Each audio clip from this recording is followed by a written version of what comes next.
Time now for the world this week.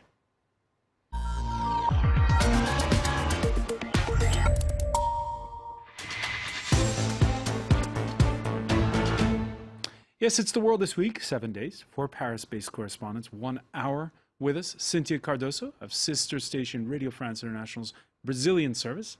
Thank you for being with us. Thank you. And Happy New Year. Happy New Year. In France, you can say Happy New Year till the end of the month. Yeah, in Brazil until Carnival. So still have time ahead of us. Yes. Okay, all right. 15 more days. 15 more days. Also joining us, New Zealand print and radio reporter Catherine Field. Welcome back. Thank you for having me.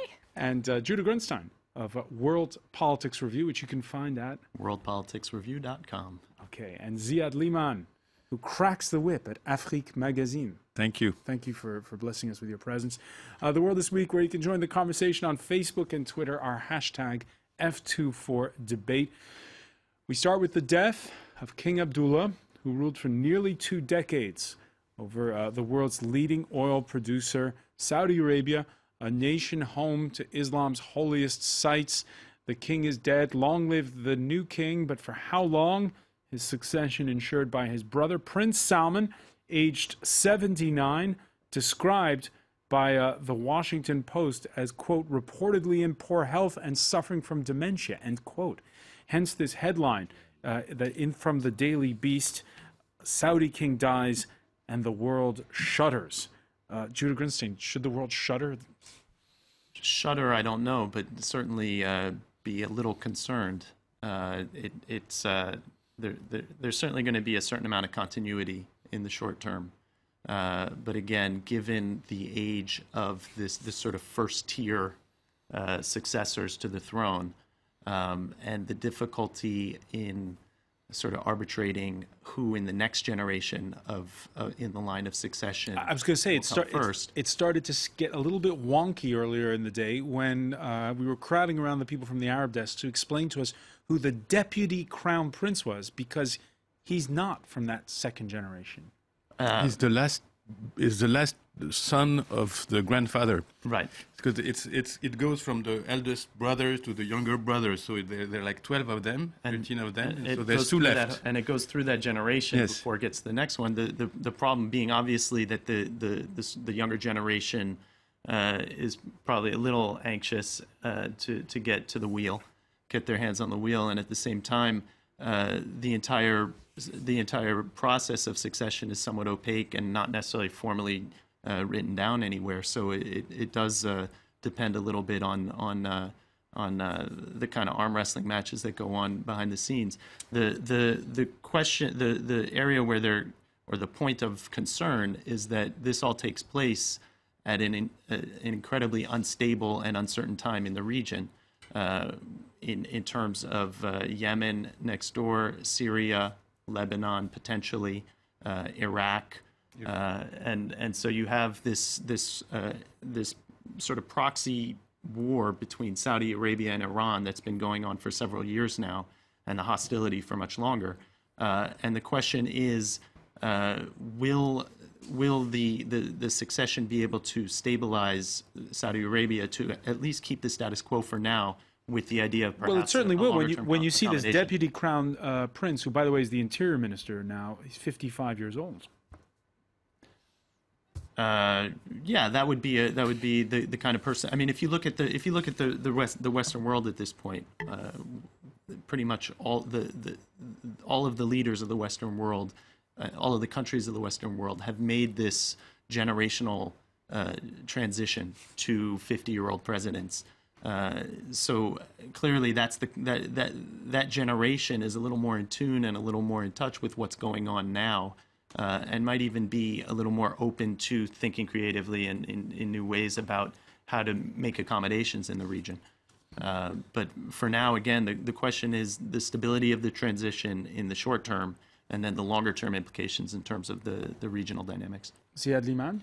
It's a very intricate, theocratic, middle-age kind of stuff, royal court. So, I mean, you have, I think there are like 12 brothers. Some of them are dead. There's 2 left to inherit the crown. There is 2 mothers, so it depends on which mother clan you're from. There was the there was the favorite mother, and all her sons are the favorite to rule the country. That's the first thing. Second thing, it's a medieval country in a modern time with modern challenges. The resources of the kingdom are probably going to be cut in half in the month coming because it's the first oil producer. So even if they're playing a role in that decrease of the price, the fact is the budget of Saudi Arabia is going to be cut by half. So they will start again borrowing money to keep the social equilibrium of the kingdom going ahead. Yeah, they bought the social peace after the Arab Spring. Yes, because people think Saudi Arabia is a very wealthy country. It's a very wealthy family, basically. And all the people around the family are very wealthy. But if you go, I mean, I've never traveled there because you need tons of visa to travel there. But if you go there, and people who've been there, they're talking about a very tense social situation between, let's say, a sizable part of the population and the rest. Well, they have free school, free education, free this, free that. But still, and the third point is political. It's a country where we behead people right now. It's a country when you lash, they have penalty sanction where you can lash 1,000 times for 5 weeks in a row a political dissident. I mean, they also have a very good, they have a bad file about financing Islamic movement around the world. So all that stuff with an aging family ruling the country makes it a perfect situation for trouble, I guess. All right, but it's very stable on the other hand. I mean, let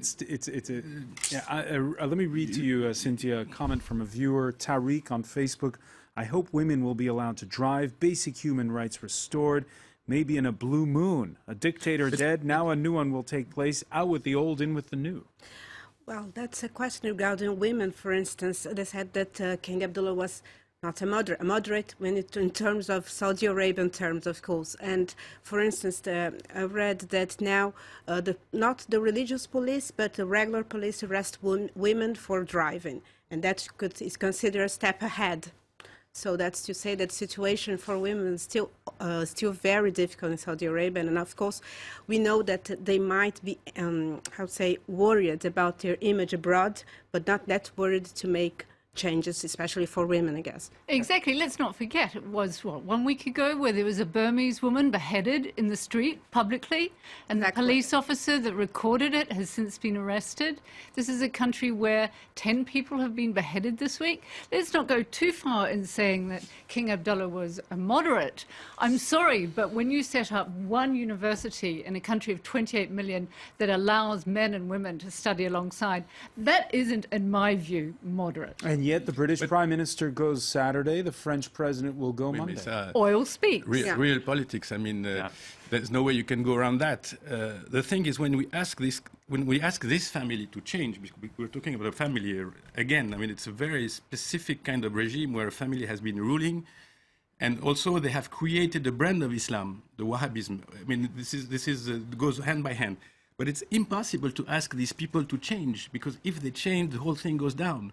It's very difficult to ask the royal ruling family of Saudi Arabia to change the rules. That's why we say that King Abdullah was a moderate, because he didn't push the cursor on the other side, on the side of the more radical elements, the Wahhabism, the more people very stringent about moral rules, etc., etc. He let some stuff express. So that's why I think it's totally illusory to think that these people will change. I think the new generation will have a lot of hardship to change the rules because their money is coming from the organization that's been going on for years. So it's difficult. But again. What's interesting in terms of, you mentioned the Western leaders that are going to the funeral, and obviously it's real politics. Well, the funeral was today, so it's to pay respect. Always. But obviously it's real politics. But the truth of the matter is that over the last 3 years, Saudi Arabia has been almost diametrically opposed to almost the entire Western world in terms of the agenda in the post-Arab Spring Middle East. Saudi Arabia has bankrolled Egypt after the coup by el-Sisi.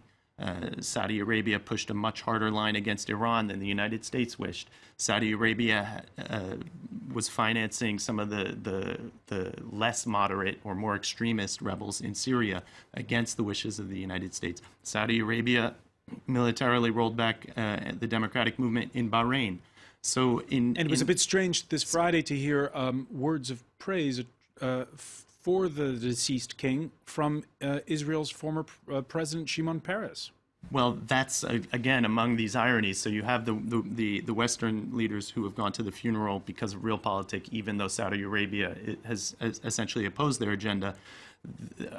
The other element is that Israel and Saudi Arabia have had a de facto alliance that no one can talk about for the last 5 years, if not longer, against Iran. Alliance, mutual. It's a little. They've had overlapping interests and a mutual agenda against Iran in particular. All right, and this Iran issue, of course, playing out right now on the border with the potential power vacuum that we see in neighboring Yemen right now. You see, besides oil, there is religion, and in Islam there is a war. We can say it like that. There's a war between Sunni Muslims and Shia Muslims. Saudi Arabia would like to be thought as the center of the Sunni Muslim world. Mecca is the center of the Sunni Muslim world, and Tehran and parts of Iraq, etc. It's a Shia world. So, I mean, they feel like they have to defend that position. That's why they're strongly opposed to anything coming from Iran. But in the case of Israel, they also put together the Saudi plan. I mean, land for peace. Mm-hmm. I mean, that was formalized by the Saudis. So it's a more intricate way. I mean, there are a lot of Israelis going in the Middle East, in the Emirates, in Qatar. I mean, they always have been on a more talkable standard. But also, in addition to that, in addition to the Sunni Shia divide, there's also this question of what vision for the Middle East, what was hoped for the Middle East in 2011, and what has happened now. Saudi Arabia has been at the forefront, really, of bankrolling and pushing back the kind of openness that might have been a little too optimistic at the time, but the kind of openness that was being proposed in terms of democratic systems and possibly more liberal expression of freedom of expression and things like that. Saudi Arabia was at the front line of pushing that back and really was on the opposite page as of the Obama administration, for instance, which for a time, perhaps not terribly effectively, was hoping to promote a different kind of Middle East, a different kind of and which it may still try to do in its nuclear negotiations with Iran, while this virtual war that Ziad Liman was describing is taking place between Sunnis and Shias this week. There's a real war here in Europe, eastern Ukraine, and during one of its bloodiest weeks on the battlefield, pro-Moscow separatists finally seizing the airport in Donetsk and launching a major offensive on Luhansk, Russia's president blaming, quote, criminal orders by Ukrainian leaders and their refusal to accept a Kremlin offer to pull back heavy weaponry, while Ukraine's president accused the Russians of massing 9,000 troops inside of his territory, this while playing show and tell at the World Economic Forum in Davos. Catherine Field, how much of a turning point are the events of this week and the fall of that airport terminal in Donetsk? The fall of the airport terminal is very strategic because it is on a high ground above Donetsk and to the west. So once you've got that high ground, you can actually keep Donetsk safe from, if it would be, say, the Ukrainian forces wanting to take back part of their country. So that's important.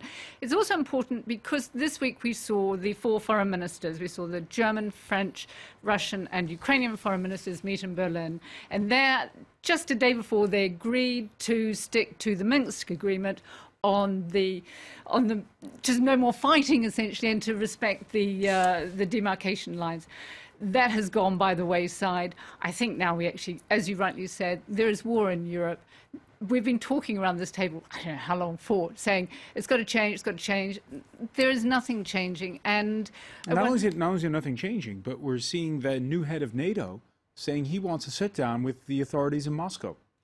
Exactly. Is that good news, though? Well, all talk is good. All talk is good. And it was very interesting that was it yesterday, the former finance minister in Russia, who's a very close ally of Vladimir Putin, he said, Putin has got to start talking to the West again because the Russian economy just cannot take any more of these sanctions for too long. So, yes, it is good. There are other areas where we could say pressure is coming. And I think one of the most interesting is from Crimea, where it is becoming something of a northern Cyprus type issue, where we're going to be talking about the disputed area of Crimea. What has been happening there is some of the local Ukrainian officials who thought it might be okay to live under Russia are now finding it very difficult, because they've got to get every decision they make okayed by Moscow. And in the old days, they had quite a bit of leeway. Now they're getting a lot of stick from Moscow, from the Kremlin, saying, well, you shouldn't have done that, you shouldn't have that. So we're seeing a little bit of movement there, that perhaps a bit more pressure is coming to bear on Putin. And we saw, of course, this horrible shelling of that bus in Donetsk, 13 killed. When the news broke, some even talked about a Sarajevo market moment where suddenly this might spring people into action. Of course, that didn't happen. No, again, it's similar to the Syrian civil war, where there's this situation that we've been talking about now for months and months and months, not as long as Syria, but Ukraine certainly for a year. What's somewhat baffling is that the logic on both sides really leaves no other alternative but some sort of negotiated compromise. Certainly, the Russian position seems a lot weaker and more desperate now than it did even a few months ago. Probably more having to do with the price of oil than necessarily the Western sanctions, but the two combined certainly have hit the Russian economy hard, which is the Russian economy is almost in free fall at this point. So the question becomes at a certain point, what is motivating Vladimir Putin in this? It's clearly not any sort of logic of benefits for Russia, because he's taken Crimea, which now administratively is going to be difficult, but already was a sinkhole in terms of money and in infrastructure and investment. He's fighting this war that is essentially costing the Russian economy a huge amount. Eventually, that's going to turn on him, because a lot of his domestic opinion is based on the Russian economy doing well. So that's on the Russian side. On the Ukrainian side, clearly they can't take back the territory that's being disputed right now. And both sides, by the way, both sides being accused, Cynthia Cardoso, of atrocities and of firing indiscriminately into civilian areas. Exactly. Regarding the bus, for instance, both sides accused them mutually. Russia says it was a crime against humanity, and Ukraine says the very same speech. Now the question is now how they're going to negotiate and try to install some logic in the dialogue. Since you said Putin seems to be acting rather rationally, but with economic pressure and the economy of Russia falling apart, I think now it would be really the perfect time to try to make changes and to push Putin and the Russian government to talk. All right, when we come back in the world this week, we'll tell you why the word apartheid created a bit of a political storm in this country. Stay with us.